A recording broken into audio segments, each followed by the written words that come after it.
నమస్కారం గురు. నమస్కారం తల్లి. గురుగారు, గత ఎపిసోడ్స్‌లో మనం శనివారం గురించి, అలాగే ఆదివారం గురించి చాలా చక్కటి వివరణ ఇచ్చారు. చాలా మందికి తెలియని విషయాలు ఎన్నో తెలియజెప్పడం జరిగింది. ఇక బుధవారం ఏ దేవుణ్ణి పూజించి, ఏ నామాన్ని జపిస్తూ పూజించి వలన మనకి ఎలాంటి మేలు జరుగుతుంది, ఏ పనులు చేయకూడదు, బుధవారం నాడు ఏ పనులు చేయకుండా ఉంటే మంచిది, అసలు బుధవారం ఏ విధంగా ఉండాలి ఒక హిందూ అనే వ్యక్తి చెప్పండి. తప్పకుండా తల్లి. ముఖ్యంగా బుధవారం అంటే నవగ్రహాలలో మనకు బుధుడు అనేది అత్యంత సౌమ్యమైనటువంటి గ్రహం అన్నమాట. ఆ మంత్రం కూడా ఎలా ఉంటుందంటే ప్రియాంగు కలికా శ్యామం రూపేణ ప్రతిమం బుధం సౌమ్యం సత్వ గుణోపేతం తం బుధం ప్రణమామే. అంటే సత్వగుణముతో కలిగినటువంటి గ్రహం అన్నమాట. సత్వగుణం అంటే రజోగుణము, తమోగుణం అంటే బండరాయి, రజోగుణం అంటే కాస్త కరిగేది. ఈ సత్వగుణం ఎంత సత్వగుణం అంటే ఇక ఎప్పుడు కూడా ఎన్నటికి కూడా కోపము, చికాకు, ఆవేశాలు, ప్రతీకారాలు, రివెంజ్ ఇవన్నీ ఏముండవు బుధుడి దగ్గర. బుధుడు అంటే సత్వగుణం. మరి ఈ గుణం ఉన్న దేవుడు ఎవరు అంటే మహావిష్ణువు తప్ప ఇంకెవరు లేరు. మీరు శివుణ్ణి చూడొచ్చు, రుద్ర రూపంలో ఉంటాడు, ఎవరెవరో ఎన్నోన్నో మనం వింటుంటాం అన్ని దేవుళ్ళలో, హిందువుల్లో. కానీ మహావిష్ణువు మాత్రమే ఎప్పుడు చిరునవ్వుతో ఉంటాడు. కోపం అంటే ఏమిటో తెలియదు. అందుకే మనం ఈ వెంకటేశ్వర స్వామి యొక్క స్తోత్రంలో కూడా అతివేలతయా తవ దూర్విషహైరను వేల కృతైర పరాదశతై భరితం త్వరితం వృషశైలపతే పరయా కృపయా పరిపాహ్యరే. ఎంతటి తప్పు చేసినా, ఎంత భరించలేని దుర్మార్గం చేసినా కూడా చివరికి తాను విషయం తెలుసుకొని మహావిష్ణువుకి ఎవరైతే సరెండర్ అయిపోతారో వాళ్ళని ఈయన కాపాడేస్తాడు.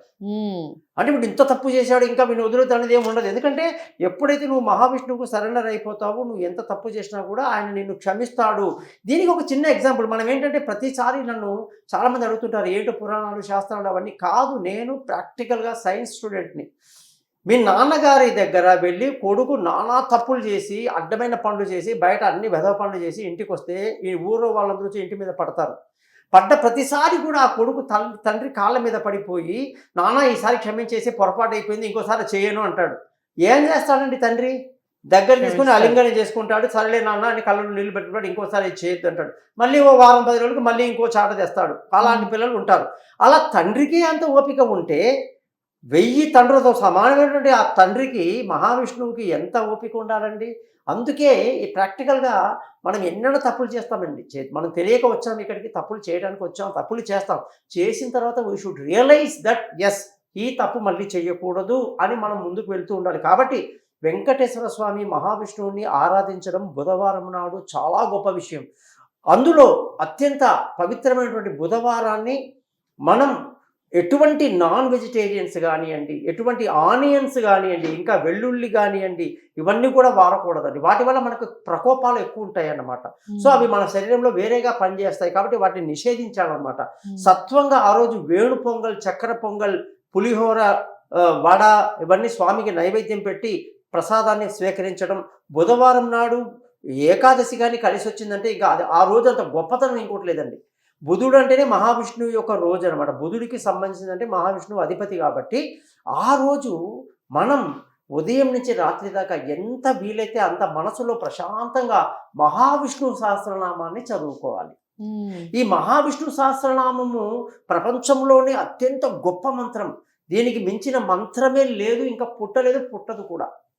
1000 నామాలతో ఉండే ఈ మహావిష్ణువు పేర్లు ఎంతో కమనీయంగా, అద్భుతంగా ఉంటాయి. మేము ఒక్కొక్క నామం మీద కానీ మాట్లాడితే కనీసం గంట సేపు మాట్లాడతాం. మొట్టమొదటి మాట మహావిష్ణు సహస్రనామంలో విశ్వం విష్ణుర్ వషట్కారో అనే దాంట్లో 3 పేర్లు ఉన్నాయి. విశ్వం గురించి నేను ఒక గంట సేపు మాట్లాడతాను మీతో. అంటే ఆ సమస్య అందులో అన్ని విషయాలు ఉన్నాయి అన్ని చెప్పడం, గ్రహించడానికి. సో ఆ విధంగా విష్ణు సహస్రనామాన్ని చక్కగా పారాయణం చేయాల్సిన పరిస్థితి. మరి ఏమిటి దీని గొప్పతనం, ఈ మంత్రం ఏమిటి, అన్నిట్లో మీరు గొప్పదంటున్నారని అడుగుతారు. దానికి మహావిష్ణువు కృష్ణుడి అవతారంలో ప్రత్యక్షంగా ఉన్నప్పుడు ఆయన ముందు వ్యాసుడు రాయటం, అలా భీష్మాచారి తన యొక్క ఆఖరి దశలో మరణశయ్యపై ఉన్నప్పుడు చదవటం, అది గ్రంథస్థం చేయబడడం. అక్కడ పంచపాండవులు ఉంటారు, నకుల సహదేవులు ఉంటారు. వీళ్ళు అసాధ్యులు. వీళ్ళు సహదేవుడు అంతటి జ్ఞాపక శక్తి ఇంకెవరికి ఉండదు. ఆయనకు అంత గొప్ప జ్ఞాపక శక్తి ఉంటుంది. ఏది విన్నా కూడా ఇప్పుడైతే మనం టైపు గీపు చేస్తున్నాం అంటే అసలు, కానీ అక్కడ మామూలుగా ఆ శక్తి అప్పట్లో ఎంత ఉండేదంటే విన్నదాన్ని విన్నట్టుగా వల్లించేవాడు సహదేవుడు అన్నమాట. సో ఇటువంటి గ్రూప్ అక్కడ ఉంది. ఆల్రెడీ కృష్ణుడు ఉన్నారు, పంచపాండవులు ఉన్నారు, వ్యాసుడు ఉన్నాడు, ఇంత మహావిష్ణువు చదువుతున్నాడు, భీష్మాచారి అంపశయ మీద ఉన్నారు. అక్కడికి ఏ కారణం చేత వెళ్లాల్సి వచ్చింది వీళ్ళు కురుక్షేత్రం లాస్ట్లో అంటే అందరూ చనిపోయారు. దుర్యోధనుడు చనిపోయాడు, రాజ్య పట్టాభిషేకం ధర్మరాజుకి కన్ఫామ్ అయిపోయింది. ఇంకా మరుసటి రోజు రాజ్య పట్టాభిషేకం అనంగా రాముడికి ధర్మరాజుకి గొప్ప వైరాగ్యం కలిగింది. ఇంత పెద్ద యుద్ధం జరిగి అన్నదమ్ములు బంధువులు చనిపోయిన తర్వాత ఈ రాజ్యాన్ని నేనెందుకు చేయటం, రాజ్యాన్ని పరిపాలన నాకు ఇష్టం లేదు, నాకు వైరాగ్యం ఉంది, విరక్తి పుట్టింది, నా తమ్ముడు భీముడికి పట్టాభిషేకం ఇవ్వండి అని చెప్పి కృష్ణుడి వారికి చెప్పడం జరిగింది. అప్పుడు కృష్ణుడు అంటారు, ఇంత వైరాగ్యం రాకూడదు నాయన, ఎందుకంటే ఇంత కష్టపడి ఇంత చేసి మనం మంచి చెప్పాం, వాళ్ళు వినలేదు, ఆఖరికి మన చేతిలో చచ్చారు. ఇప్పుడు నువ్వు మంచి రాజ్యాన్ని నువ్వు నిర్మించాల్సిన పరిస్థితి ఉంది, ఈ టైంలో నువ్వు వైరాగ్యం అయితే ఎలాగా అంటే నాకు కొన్ని సమస్యలు ఉన్నాయి, కొన్ని ప్రశ్నలు ఉన్నాయి, నాకు సమాధానం చెప్పాలి అంటాడు. తప్పకుండా నీ ప్రశ్నలన్నీ కూడా నాతో చెప్పొద్దు, నువ్వు నేరుగా నువ్వు మీ తాతగారు భీష్మాచార్యుని అడుగు, ఆయన నీకు సమాధానం చెప్తారు అని చెప్పడం జరిగింది. అప్పుడు అందరూ అక్కడికి వెళ్తారు. వెళ్ళినప్పుడు ఆ భీష్మాచారి కళ్ళు తెరిచేటట్టుగా నోట్లో నీరు ఊరేటట్టుగా కృష్ణుడి అనుగ్రహం జరుగుతుంది. అప్పుడు భీష్మాచారి కళ్ళు తెరిచి నమస్కారం పెట్టి, ఏంటి ఇంతమంది వచ్చారయ్యా అంటే, నీ మనవడికి కొన్ని సందేహాలు ఉన్నాయి, దానికి సమాధానం చెప్పండి అంటాడు. అందుకే మీరు ఆ విష్ణు సహస్రనామం మొదటి నుంచి చదివితే కూడా మొట్టమొదటి మాట శుక్లాం భరధరం విష్ణుం శశివర్ణం చతుర్భుజం అని స్టార్ట్ అవుతుంది. అంటే ఏమిటి దీనికంటే వినాయకుడిని ముందుగా పూజించాలి, ఎటువంటి అవాంతరం లేకుండా మొత్తం మంత్రం మనం పూర్తిగా చదవడానికి వినాయకుడి అనుగ్రహం కావాలి. కాబట్టి ఆ వినాయకుడి ముందు మంత్రం చదివి ఆ తర్వాత వెంటనే వాళ్ళు ఎవరైతే రాస్తున్నారో ఈ యొక్క మంత్రాన్ని ఆయన తన్ను తాను పరిచయం చేసుకుంటున్నాడు రచయిత. వ్యాసం వశిష్ఠ నప్తారం శక్తే పౌత్రమకల్మషం పరాశరాత్మజం వందే సుఖతాతం తపోనిధిం అని చెప్పి వ్యాసుడు తన్ను తాను పరిచయం చేసుకున్నాడు. దీని మీనింగ్స్ కూడా నేను వచ్చే ఎపిసోడ్లో చెప్తాను. అంటే చాలామందికి శుక్లాం భరధరం విష్ణుం శశివర్ణం అనే పదాలకు కూడా మీనింగ్స్ ఉంటాయి ప్రతిదానికి. అది తెలుసుకుని చదివితే ఇంకా హాయిగా ఉంటుంది.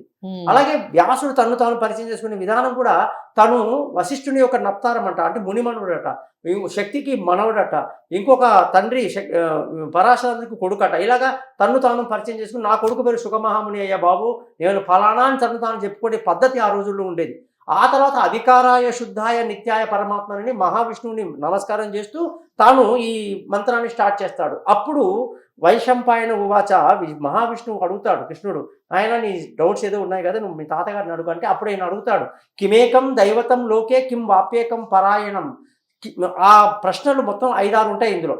కిమేకం దైవతంలోకి, ఈ ప్రపంచం మొత్తం మీద కొలవదగ్గ దేవుడు ఎవరయ్యా, ఆ దేవుణ్ణి ఏ రోజు ఎలా పూజించాలయ్యా, అతనికి చెప్పాల్సిన మంత్రాలు ఏంటయ్యా, ఆ నా సుఖ సంసారం ఈ సంసారమైన సముద్రాన్ని దాటాలంటే నాకు మంచి చక్కటి నావ ఏదయ్యా అని ఈ ప్రశ్నలు అడుగుతారు. అందులో ఇక్కడ భీష్మాచారి తన యొక్క సమాధానం చెప్తాడు. జగత్ప్రభుం దేవదేవం అనంతం పురుషోత్తమం స్తువన్నామ సహస్రేణ నిత్యం భక్తి స్మృత. ఈ ఎట్లాగైతే ఆయన అన్నిటికంటే గొప్ప దేవుడు మహావిష్ణువు, ఆయనకి 1000 నామాలు ఉంటాయి, వాటితో మీరు ఇలా చదవండి. నా 350 జీవిత చరిత్రలో నేను ఎంతోమంది మునుల్ని ఋషుల్ని కలిసి ఈ 1000 నామాల్ని నేను సేకరించాను, వాటిని మాలలాగా అల్లి వ్యాసుడు మీకు ఇస్తున్నాడు, చక్కగా మీరు ఈ 1000 పేర్లు చదవండి అని చెప్పి కళ్ళ ముందే మహావిష్ణువుకి చెప్పడం జరిగిందనమాట. ఇప్పుడు అందరూ అడుగుతారు, ఏమిటి స్వామి మీరు తీసుకురావడం ఏమిటి, భీష్ముడు చెప్పడం ఏమిటి, మీరే చెప్పొచ్చు కదా డైరెక్ట్గా అని కృష్ణుని అడిగితే కృష్ణుడు నవ్వుతాడు. ఎవరికైనా దాహార్తి అంటే సందేహం ఉన్నవాడు, ఏదైనా తెలుసుకోవాల్సిన జిజ్ఞాస ఉన్నవాడు సముద్రంలో వెళ్ళి నీళ్లు తాగేస్తే ఆ దాహం తీరదు, ఉప్పుగా ఉంటుంది, నీళ్లు దిగదు. అదే సముద్రంలో నుంచి సారాన్ని గ్రహించినటువంటి మేఘము దాన్ని వర్షంగా కురిపిస్తే ఆ మంచినీటిని మనం తాగుతాం. అలాగే భీష్ముడు అనేవాడు మేఘం లాంటి వాడు, నేను సముద్రుణ్ణి, నువ్వు దాహార్తివి. కాబట్టి ఈ యొక్క మంత్రాన్ని చదవాల్సింది భీష్మాచారి మాత్రమే, నేను చదివితే నీకు అర్థం కాదంటాడు ఆయన. ఆ విధంగా అద్భుతమైన మీనింగ్తో ఆ యొక్క విష్ణు సహస్రనామం అనేది మనకి ఇచ్చాడు దేవుడు. ఈ విష్ణు సహస్రనామాన్ని ప్రతిరోజు చక్కగా ఉదయం ఒకసారి సాయంకాలం ఒకసారి వీలైతే చదువుకోవటం వల్ల ఎన్ని లాభాలు ఉంటాయంటే, యశః ప్రాప్నోతి విపులం యాతి ప్రాధాన్యమేవచ అచలాంశయమావాప్నోతి అంటే నువ్వు ఏ కోరిక కోరితే ఆ కోరిక నీకు అలాగే నెరవేరుతుంది. ఈ మంత్రం యొక్క గొప్పతనం అలాంటిది. నువ్వు లాయర్ అనుకున్నావా, డాక్టర్ అనుకున్నావా, నువ్వు బిజినెస్ మ్యాన్ అనుకుంటున్నావా, నువ్వు ఏమనుకుంటున్నావో ఆ రంగంలో నువ్వు పైకి వెళ్ళిపోతావు అనేసి యశః అంటే యశస్సు. మన కోరికలకి ఈ యొక్క మంత్రం బాగా పనిచేస్తుంది. నా భయం క్వచిదాప్నోతి వీర్యం తేజస్య విందతి. మనిషికి చనిపోయే సమయంలో చూడండి భయంతో చచ్చిపోతాడు. భయం ఉంటుంది. ఆ భయం అంటే ఒక యాక్సిడెంట్ అవ్వడము, నీళ్ళలో మునిగిపోవటము, పాము కాటు జరగడము, ఇంకేదైనా అగ్ని ప్రమాదం, చనిపోయేటప్పుడు గజ గజ గజ గజ వణికి చనిపోతాడు, భయంతో చచ్చిపోతాడు. చనిపోయే ప్రతి ఒక్కరు హార్ట్ అటాక్ వచ్చినా సరే, ఏ ప్రాబ్లం ఉన్నా కింద జారి పడ్డప్పుడు కూడా భయం వచ్చేస్తుంది. ఆ భయంలో అంతదాకా చాలా తెలివిగా ఆరోగ్యంగా బ్రహ్మాండంగా ఎగురుతూ నలుగురికి 4 మంచి మాటలు చెప్పినోడు కూడా ఎంత వాడైనా పడిపోతాడు. కారణం భయం. ఆ భయాన్ని గెలిచే మంత్రం ఇది. అంటే భయమే ఉండదు. ఇంకా ఈ మంత్రం చదివితే దేనికి భయపడమన్నమాట. దుర్గణ్యతి తరత్యాశు పురుషోత్తమం స్తువన్నామ సహస్రేణ నిత్యం భక్తి సమన్విత. దుర్గణ్యతి అంటే నీకు ఆ స్తోమత లేదు, నీకు ఆ పదవి రాదు, నీ వల్ల అది కాదు. అటువంటి వాడికి కూడా ఆ యొక్క మంత్రం వల్ల ఇంద్ర పదవి అడిగినా ఇంద్ర పదవి వస్తుందయ్యా. నువ్వు ఎమ్మెల్యే అవ్వచ్చు, ఎంపీ అవ్వచ్చు, నువ్వు పెద్ద బిజినెస్ మ్యాన్ అవ్వచ్చు, అంబానీకి నెక్స్ట్ అవ్వచ్చు. నీ శక్తి ప్రకారంగా నువ్వు ఆ మంత్రాన్ని ఎంత గొప్పగా చదివితే అంత గొప్పది. అలాగే రోగాలతో విముచ్యతే రోగాత్ బద్ధో ముచ్యతే బంధనాత్. కొన్ని రోగాలు ఉంటాయండి, మంచం మీద ఉంటారు, ఎప్పుడు క్యాన్సర్ అని అదని ఇదని ఎన్నెన్నో ఉంటాయి. ఎంతటి రోగానైనా సరే క్షణాల్లో నిర్మూలన చేసేటువంటి మంత్రం ఈ యొక్క విష్ణు సహస్రనామం. ఇంకేం కావాలండి? రోగము లేదు, భయము లేదు, అనుకున్న కోరికలు తిరుగుతాయి, అసాధ్యమైనటువంటి పనులన్నీ కూడా మనం చేసేయచ్చు. కాబట్టి మహావిష్ణు సహస్రనామం ఎన్నిసార్లు ఎంత గొప్పగా చదివితే, నాకున్న అనుభవంలో, నాకున్న 57 ఏళ్ళ అనుభవంలో చిన్నప్పుడే మా వదిన గారు నాకు ఆ ప్రసాదం ఇచ్చి, నువ్వు ఎక్కడున్నా సరే, నువ్వు స్నానం చేస్తున్నావా, నువ్వు టాయిలెట్లో ఉన్నావా, నువ్వు పడుకున్నావా, నువ్వు నిచ్చా, ఏమీ ఉండదురా, 24 గంటలు అది పెట్టేసుకో అంటారు. అందుకే అది ఎప్పుడూ ఉంటుంది. ఉదయం లేచినప్పుడు రాత్రి దాకా అలారం లాగా మోగుతూ ఉంటుంది. ఎక్కడో అక్కడ మనం వచ్చేసి రుద్రో భవిష్యరా బ్రహ్మ విశ్వ యోని శుచిశ్రవ అని అక్కడ ఆగిపోయి వేరే పనులలో ఉంటాం. అది అలాగే గుర్తుండిపోతుంది ఆ మనసుకి. మనం అనుకుంటాం 4 గంటలకు లేవాలి, రేపు నన్ను లేపండిరా బాబు, నేను చాలా తొందరగా వెళ్ళాలి, 4 గంటలకు నా ట్రైన్ వెళ్ళిపోతుందో ఫ్లైట్ వెళ్ళిపోతుందో అంటాం. కంగారుగా పడుకుంటాం. తీరా చూస్తే 3:30కి మనమే లేచి కూర్చుంటాం. ఎందుకంటే లోపల ఒక అలారం ఉంటుంది కాబట్టి ఆటోమేటిక్గా ప్రతి మనిషికి. అలాంటిది ఈ విష్ణు సహస్రనామం. ఎక్కడైతే మనం పనులు మానేసుకొని ఎక్కడో ఆగేసి ఆపాను కదా అనుకుంటే అక్కడి నుంచి స్టార్ట్ అవుతుంది. రుద్రో భౌసిరా బ్రహ్మ విశ్వయోని శుచిశ్రవ 13వ నెంబర్. మళ్ళీ ఎక్కడికో వెళ్ళి 20 దగ్గర ఆగిపోయి మళ్ళీ ఏదో పనులు ఉంటాం. మహేష్ వాషో మహి భర్త శ్రీనివాస శతంగతి 20 నెంబర్. మళ్ళీ అక్కడి నుంచి మనం వెళ్ళే పరిస్థితికి రామో విరామో విరజో మార్గో నయో 43వ నెంబర్. అది గుర్తుండిపోతుంది మనకి అలా ప్రాక్టీస్లో. భగవాన్ భగహ ఆనంది 60 నెంబర్. బ్రహ్మణ్యం బ్రహ్మ 70 నెంబర్. అమానీమాన దోమాన్యం 80 నెంబర్. 94 రవి విరోచన సూర్య సవిత రవిలోచన. ఇలా ప్రతిరోజు మన ప్రాక్టీస్లో అది ఉండిపోవటం వల్ల మనస్సుకి ఆత్మకి ప్రశాంతమైనటువంటి కనెక్షన్ ఏర్పడడం వల్ల మనకు అనేక అష్టసిద్ధులు ఏర్పడతాయి. ఆ అష్టసిద్ధులు అంటే జరగబోయేది ముందే చెప్పేయటం, జరగబోయే సంఘటనని ముందే ఊహించటం, ఎటువంటి ప్రమాదం నుంచి అయినా బయటపడిపోవటం, ఇవన్నీ కూడా సిద్ధులు మనకు వస్తాయి.